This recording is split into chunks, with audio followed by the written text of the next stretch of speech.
ஷிவானியை நான் லவ் பண்ணல. என்ன, அர்ச்சனா மாமியிடம் இப்படி சொல்லிட்டாரே பாலா. அண்ணன் தங்கையாக பழகிய பாலாஜிக்கும் ஷிவானிக்கும் லவ் மியூசிக் போட்டு கனெக்ஷன் கொடுக்க நினைத்த பிக் பாஸ் பாலாவையும் ஷிவானியையும் சும்மா விடுவாரா என்ன?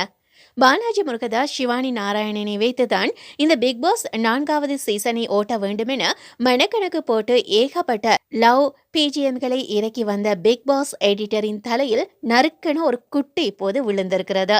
பாலா ஷிவானி ரிலேஷன்ஷிப்புக்கு அர்ச்சனா நல்ல ஒரு வேட்டு வச்சிட்டாங்கன்னு ஷிவானி ஆமியினர் ரொம்பவே சந்தோஷம் அடைந்திருக்கிறார்கள். பொடி காட்டும் பயில்வானாக இந்த பிக் பாஸ் வீட்டில் இருக்கின்ற பாலாஜி முருகதாஸை பார்த்து ஏகப்பட்ட பெண்கள் இல்ல ஒரே ஒரு பெண் சுத்துது என ரேடியோ ஸ்டேஷன் டாஸ்கில் சாடை மாடையாக அர்ச்சனா அக்கா பேசியதை புரிந்து கொண்ட பாலா இது தொடர்பாக இறுதியாக அவருடன் பேச்சுவார்த்தை நடத்தினார். பாலாவிடம் பேசிய அர்ச்சனா, உனக்கு வெளியே ஒரு இமேஜ் ப்ரொஜெக்ட் ஆகுது, அது பிரச்சனையே இல்லை, ஆனால் அந்த பொண்ணு ஷிவானிக்கு அந்த இமேஜ் ப்ரொஜெக்ட் ஆகுது நல்லா இல்லை என ஓப்பனா பாலாஜி முருகதாஸிடம் போட்டு உடைத்து விட்டார் அர்ச்சனா. உடனே பாலாஜி முருகதாஸ், ஓப்பனா சொல்ல போனா எனக்கு அவ மேல எந்த அட்ராக்ஷனும் இல்லை, அதுக்கு அர்த்தம் அதுதானடா. ஆம், எனக்குள்ள எந்த ஒரு காதலும் இல்லை, வெறும் எமோஷன்ஸ் மட்டும்தான் என பாலாஜி முருகதாஸ் அர்ச்சனாவிடம் சொன்னதை கேட்ட ஷிவானி ரசிகர்கள் கொண்டாட்டத்தில் குதிக்க ஆரம்பித்து விட்டார்கள். ஷிவானி வந்ததும் பேசிக்கொண்டிருந்த டாபிக்கை அப்படியே மாற்றிய அர்ச்சனா, பிரிஸ்மா கன்செப்ட் நல்லா இருந்துச்சு பாலா என சம்பந்தமே இல்லாமல் பேசினார். பாலா ஷிவானிக்கும் எனக்கும் எந்த ஒரு அப்ஜெக்ஷனும் இல்லை என கூறிய நிலையில் ஓட்டிவிடும் அளவுக்கு சென்றுவிட்ட நிலையில் ஒன்றுமே இல்லை என சொல்வது எல்லாமே நடிப்பா பாலா என்று பிக் பாஸ் ரசிகர்கள் கேள்வி எழுப்பி வருகிறார்கள். பாலா ஷிவானியை லவ் பண்ணல என்பது உறுதியாக இருப்பது இப்போது தெரிகிறது.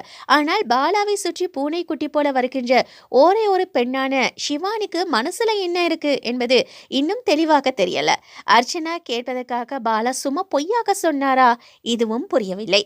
மேலும் இது தொடர்பாக சுச்சு சொன்னதை ஷிவானியிடம் பேசிவிட்டேன் என்று பாலா பளிச்சென அர்ச்சனாவிடம் சொன்னார். பின்னர் அர்ச்சனா தன்னிடம் பேசிய விஷயங்களை ஷிவானியிடம் பகிர்ந்து கொண்ட பாலா, அவங்க எனக்கு அம்மா இல்லை என்றும் அவங்கள அப்படி நினைக்க வேண்டாம் என்றும் சொல்ல போவதாக கூறியதை கேட்ட ரசிகர்கள், அர்ச்சனாவுக்கு இதைவிட அவமானம் வேறு எதுவுமே இல்லை என்றுதான் சொல்ல தோன்றுகிறது. கூடவே இருந்து நிஷா முதுகில் குத்திய ரியோ இருவருக்கும் இடையே நடந்த வழக்கில் ஜெயித்தது யார் தெரியுமா?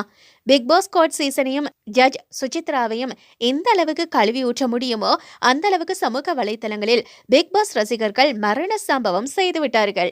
இந்த நிலையில் அடுத்த எபிசோடிலும் பிக் பாஸ் கோட் சீசன் தொடர்ந்ததை பார்த்தும் குபீரென சிரிப்பு வந்துவிட்டது ரசிகர்களுக்கு. யாருக்கும் வழக்கு என்பதை அறிந்து கொண்டு மேலும் கலாய்த்து சிரிக்க ஆரம்பித்து விட்டார்கள். பிக் பாஸ் வீட்டின் 32வது நாள் மற்றும் 33வது பிக் பாஸ் எபிசோட் கண்டென்ட்டே இல்லாமல் ஆரம்பம் முதலே சிக்கி சின்னா பின்னமானது கண்கூடாக தெரிந்தது. மறுபடியும் கோட் சீனையும் ரேடியோ ஸ்டேஷனையும் வெச்சி ஓட்ட ரசிகர்கள் ரொம்பவே அப்செட் செய்து விட்டனர். இந்த வாரம் தொடர்ந்து பிக் பாஸ் வீட்டில் சண்டை எல்லை மீறி போய்விட்டதால் ஏகப்பட்ட பஞ்சாயத்துகள் கிளப்பியுள்ளதால் நேற்றைய நிகழ்ச்சி ஹாப்பி மூடில் கொண்டு செல்ல நினைத்து விட்டாரோ தெரியவில்லை. ஆனால் மொத்தமும் செம போரிங் என்றுதான் சொல்ல வேண்டும். தம்பின்னு எவ்வளவு பாசமாக ரியோவை நிஷா அக்கா பார்த்துட்டு இருக்காங்க. அவங்க பாசத்துல மேலேயும் இப்படி ஒரு புகார் கொடுத்ததா?